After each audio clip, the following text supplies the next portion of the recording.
میں وہاں تھا ہانگ کانگ میں, تو ایک میرے بیان میں اہل حدیث بیٹھتے تھے. اچھا, وہ مجھ سے کراس کویشچن بہت پوچھتے تھے بیان کے فوراً بعد, تو میں بڑا خوش ہوتا تھا, میں بیٹھاتا تھا, میں نے کہا آرام سے بیٹھو. بڑی گپ شپ ہو گئی میری, ان سے دوستی ہو گئی. انہوں نے کہا یار جو بھی جس سے بھی سوال پوچھو وہ عام طور پہ غصہ ہو جاتا ہے, آپ کم از کم تمیز سے جواب دے دیتے. تو خیر ہماری ان سے گپ شپ ہو گئی. تو انہوں نے پھر اپنا ایک واقعہ سنایا کہ پاکستان سے ایک مولانا صاحب آئے, ہانگ کانگ کی مسجد میں محترم نے بیان کیا. اب ہانگ کانگ کی مسجد جو ہے نا, وہاں اس میں مفتی ارشد صاحب ہوتے ہیں, وہ گورنمنٹ کی لیول پہ وہاں کے مفتی اعظم, یعنی ان کو گورنمنٹ نے بنایا ہوا ہے مسلمانوں کے لیے, بڑی ان کی وہ یعنی وہاں پر ان کا ایک نام ہے.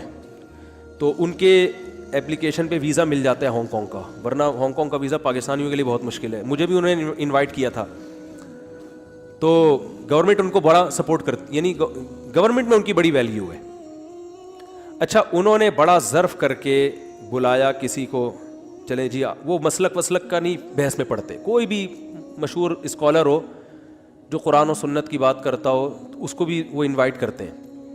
تو پاکستان میں آپ کو پتہ ہے مسلک ہول سیل کے حساب سے. خیر ایک مولانا صاحب چلے گئے, وہ مولانا صاحب نے وہاں پر انہی کی مسجد میں انہوں نے اپنے ممبر پہ بٹھایا, مسلکی اختلاف کے باوجود کہ آپ یہاں بیٹھیں اور بیان کریں.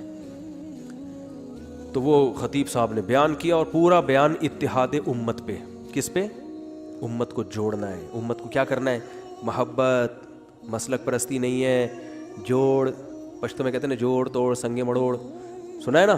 ہمارے جو دوست جب ملتے ہیں نا تو ہمیں یہ لفظ سمجھ میں آتا ہے, جوڑ توڑ سنگے مڑوڑ, انڈی ولان خا دے دغت خو ندی کڑے, کوئٹہ کی پشتوں میں کہتے ہیں دغت مغت خو ندی کڑے, اور لگی تستا ماچس کو کہتے ہیں. پشاور کی اور کوئٹہ کی پشتوں میں بڑا فرق ہے.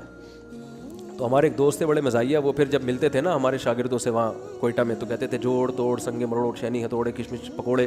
وہ پوری گردان سنانا شروع کہتے, بھائی کیا بول رہے ہیں, کہہ رہے ہیں یار ہمیں تو یہ سمجھ میں آ رہا ہوں, آلو بخارے چھینی ہتھوڑے کشمش پکوڑے وہ سب لگا دیتے تھے ساتھ میں. تو خیر ان کو بلایا محترم کو, انہوں نے ممبر پہ بیٹھ کے بیان کیا اتحاد امت, ایک دوسرے کو. اب کیا ہوا, یہ اہل حدیث بیٹھے ہوئے تھے یہاں پہ نا, یہ مجھے اپنی کارگزاری سنا رہے تھے کہ میں اس بیان میں بیٹھا ہوا تھا. جیسے ہی جمعے کی نماز کا ٹائم آیا ہے تو محترم نے کہا ہم ان کے پیچھے نماز بولو بھائی, مفتی ارشد صاحب کے پیچھے نماز, جنہوں نے انوائٹ کیا اپنے ممبر پہ بٹھایا ہے, بھائی اپنی مسجد دی. آج کل کون کسی کو اپنا ممبر دیتا ہے, مسجد دیتا ہے بیان کرنے کے لیے. وہ اتنے براڈ مائنڈیڈ کہ آپ کو بٹھا رہے ہیں کہ چلو یار اللہ رسول کی بات ہی ہوگی نا, کیا ہوتا ہے مسلک سے. تو این جب جمعے کی, اچھا وہ غیر مسلم ریاست ہے, بعض دفعہ جمعے میں بہت سے غیر مسلم بھی آ رہے ہوتے ہیں, وہاں ہر ہفتے غیر مسلم مسلمان ہوتے ہیں الحمدللہ ہانگ کانگ میں. انہوں نے مجھے بتایا بہت تیزی سے اسلام پھیل رہا ہے الحمدللہ. تو اب جو نئے نئے مسلمان ہوئے ہیں ان پہ کتنا برا اثر پڑے گا نا, کہ ابے یار ان کے تو اتنے اختلاف ہیں, اتنا بڑا مجمع ان محترم کے پیچھے جمعے کی نماز پڑھ ہی نہیں رہا. تو چلو یار آپ بعد میں دہرا لینا, فی الحال سیاستاً پڑھ لو ٹھیک ہے نا, پبلک کو دکھانے کے لیے پڑھ لو, غیر مسلموں پہ برا اثر نہ جائے. غیر مسلموں پہ کتنا برا اثر پڑے گا, جو نئے نئے مسلمان ہوئے ہیں یا ہونے والے ہیں, وہ کہیں گے یار اتنا میٹھا بیان اور نماز نہیں پڑھ رہے. اب وہ جو حضرت مفتی ارشد صاحب تھے انہوں نے کہا کہ بھائی یہاں میں آپ کو مصلی پہ کھڑا کر دیتا, میں آپ کے پیچھے پڑھ لیتا, لیکن گورنمنٹ کی طرف سے مصلی پہ کسی اور کو کھڑا ہونے پر پابندی, کیونکہ پہلے اس طرح کے کچھ اختلافات ہو چکے ہیں بڑے بڑے. تو گورنمنٹ نے لا بنا دیا ہے کہ چاہے کوئی بھی ممبر پہ بیان کرے گا نماز یہی پڑھائیں گے, ان کے علاوہ کوئی اور نہیں پڑھائے گا. میں جب گیا تھا نا بیان کرنے تو بھی میں نے نماز نہیں پڑھائی وہاں پہ. انہوں نے کہا آپ, ہم خواہش تھی کہ آپ نماز پڑھائیں, لیکن یہ قانون یہاں پر ہے, یعنی کمیٹی کی طرف سے بھی اور شاید گورنمنٹ کی طرف سے بھی, کہ نماز آپ نہیں پڑھانی ہے. حکومت تو نہیں چاہتی نا لڑائی جھگڑے ہو, مسلمان تو پوری کوشش کرتے ہیں کہ ہو, لیکن غیر مسلم ریاست بھی غیر مسلم ہو کے نہیں چل رہی تھی کہ ان میں آپس میں کیا ہو, پھڈے ہو ٹھیک ہے نا. تو غیر مسلم ہو کے بھی چاہ رہے ہیں کہ یہ پھڈے نہ کریں, تو تمیز سے چلتے رہے امن اور شانتی کے ساتھ. تو وہ جو اہل حدیث تھے نا وہ چپک گئے. وہ کہتے ہیں جب انہوں نے بار بار اصرار کیا میں الگ, ہم نہیں آپ کے پیچھے نماز, ہمیں مصلی دیں, ہمیں مصلی دیں, ہم پڑھائیں گے نماز, تو مفتی صاحب نے کہا نہیں بھائی آپ نہیں ہو سکتے. تو کہہ رہے ہیں یہ اتنا بڑا مجمع خطیب صاحب کے ساتھ مسجد میں نماز پڑھے بغیر نکل گیا. اب یہ تھے چپکو, یہ بھی نکل لیے. انہوں نے کہا چھوڑوں گا نہیں ٹھیک ہے نا, چھوڑوں گا نہیں. کہہ رہے میں بھی نکل لیا. میں نے کہا چلو آج ان کے پیچھے پڑھتے ہیں, کیونکہ اب ان کو یہ تھا کہ غائب نہ ہو جائے نا. تو کہہ رہے میں نے کہا میں تو نہیں چھوڑوں گا. تو وہ جو اہل حدیث تھے وہ بھی ساتھ ساتھ چلے گئے. مجھے خود کارگزاری سنا رہے ہیں, کہہ رہے ہیں وہ کہیں فلیٹ میں جا کے نا 4-5 فلیٹ تھے, وہاں جا کے انہوں نے صفیں اتنی مشکل سے ٹینشن میں صفیں بچھائی ہیں, نماز پڑھی ہے, کھانا آیا نا تو کھانے پہ وہ حضرت جی بھی بیٹھے ہوئے, کہہ رہے ہیں میں بھی بیٹھا ہوا ہوں. تو کھانے پہ جناب میں نے یہ ان سے سوال کیا کہ سر آپ نے, حضرت جی آپ نے اتحاد امت پہ بڑا پیارا بیان کیا لیکن اتنا بڑا آپ نے یہ حرکت کی ہے, یہ کیا ہے, اس سے امت متحد ہوگی؟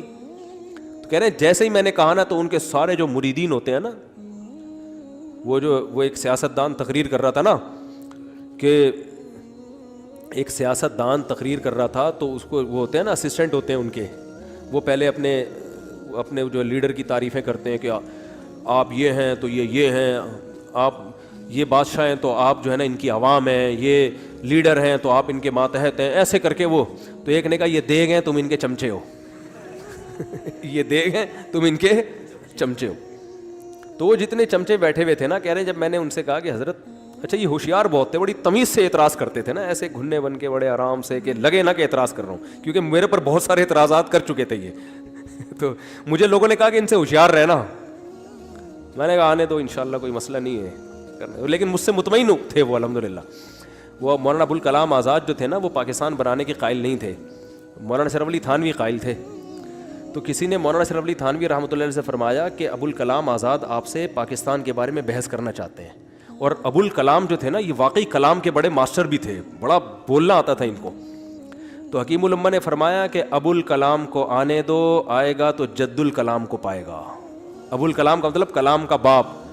تو کہا کہ آنے دو, وہ کلام کا باپ ہے تو ہم کلام کے دادا ہیں, آنے دو بحث کریں گے. یہ قائل تھے مولانا اشرف تھانوی کے پاکستان بننا چاہیے, ابوالکلام آزاد قائل نہیں تھے. تو کہنے تھا ابوالکلام کو آنے دو, ابوالکلام آئے گا تو ادھر کس کو پائے گا, جد الکلام کو پائے گا ٹھیک ہے نا. تو میں نے ان سے کہا, میں نے کہا کرنے دو بھائی. وہ نیک آدمی تھا بیچارہ, بہت ساری جگہوں سے نا وہ مار کھایا ہوا تھا نا, اتنے سارے فرقے دیکھ دیکھ کے آدمی تو ویسے ہی پاگل ہو جاتا ہے نا. تو وہ اہل حدیث جو تھے نا وہ چپک گئے. تو انہوں نے مجھے بتایا کہ میں نے پھر ایسی کلاس لی نا اس کی, میں نے کہا سارا بیان یا تو اس موضوع پر بیان نہ کرتے, محبت اور الفت اور ہم سب مسلمان ہیں, ہمیں محبت سے رہنا چاہیے, اتنی کچھ کوئی اور ٹاپک چھیڑ لیتے یار, ٹھیک ہے نا. تو کہہ رہے ہیں وہ ان کے چمچوں نے مجھے ایسا پکڑا ہے, بولے چپ, گستاخی کر رہا ہے اور یہ کر رہا ہے اور وہ کر رہا ہے. کہہ رہے ہیں مجھے خاموش کرا دیا, لیکن کہہ رہے ہیں میں نے ڈوز الحمدللہ دے دی کہ سارے گھننے نہیں ہوتے, سارے عقیدت مند نہیں ہوتے. بہت سے لوگ نوٹ کر رہے ہوتے ہیں بہت سی چیزیں, سمجھ میں نہیں آ رہی بات, میرا خیال ہے. تو عقیدت کی آنکھیں اندھی آنکھوں سے مت دیکھو میرے بھائی, عقائد پہ کمپرومائز مت کرو.